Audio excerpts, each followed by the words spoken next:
जय श्री श्याम दोस्तों। महाभारत का युद्ध कुरुक्षेत्र में हुआ था। फिर बाबा का शीश खाटू तक कैसे पहुंचा, तो चलिए इसी बात का उत्तर मैं आप सबको देती हूँ। Welcome back to my channel. जैसा कि आप जानते हैं कि हरियाणा और राजस्थान में बहुत कुएं और बावड़ियां हैं। इसका क्या रहस्य है? विशेषकर राजस्थान में क्या नदियां बहती थी? क्या राजस्थान में खेत लहराते थे? क्या वहां रेत नहीं होती थी? इन सब बातों का जवाब एक महान इतिहासकार के अनुसार यह था कि राजस्थान में प्राचीन काल में नदियां थी, जिनके कारण कुएं और बावड़ियां वहां भरी हुई रहते थे। तो अब सवाल यह उठता है कि द्वापर युग से कलयुग तक यह नदियां कहाँ गईं? जैसा कि महाभारत के युद्ध की समाप्ति के वक्त बर्बरिक ने पांडवों के अभिमान को नष्ट किया था, यह मैं आपको पहली कथा में बता चुकी हूँ। चलिए मुद्दे पर आते हैं। बाबा का शीश हरियाणा से खाटू तक कैसे पहुंचा? जैसा कि हम सब जानते हैं कि श्री कृष्ण ने बाबा के शीश को पूजनीय होने का वरदान दिया था। इसके बाद बर्बरिक के शीश को पास में बह रही नदी जो खाटू होकर आगे जाती थी, उस नदी का नाम था रूपवती। उनका शीश सम्मान पूर्वक उस नदी में बहा दिया गया। अब बाबा का शीश बहते बहते खाटू पहुंचा।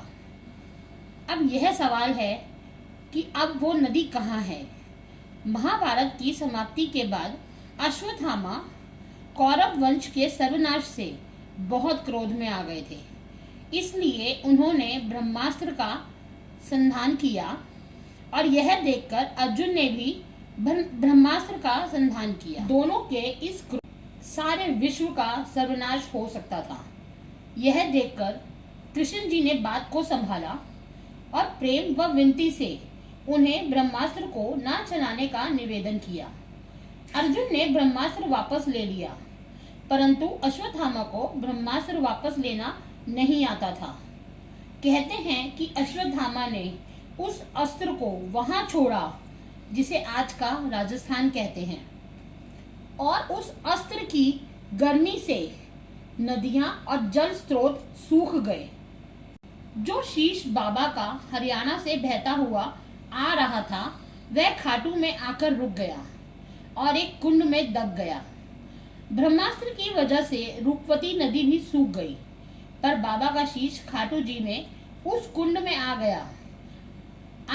आज भी वहां प्राकृतिक जल है। पर यह सब बाबा की लीला थी। उन्हें खाटू आना था। अरे खाटू तो एक गांव था। बाबा के आने से धाम बन गया और खाटू धाम बाबा का धाम बन गया। आस्था की, भक्ति की नगरी हो गया।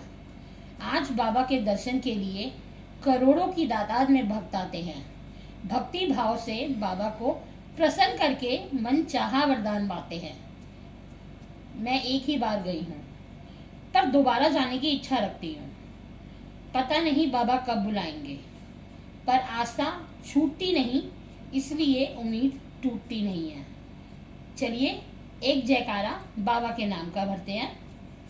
चलती हूँ, फिर मिलूंगी नई वीडियो के साथ। जोर से बोलिए, श्रद्धा से बोलिए। जय श्री श्याम।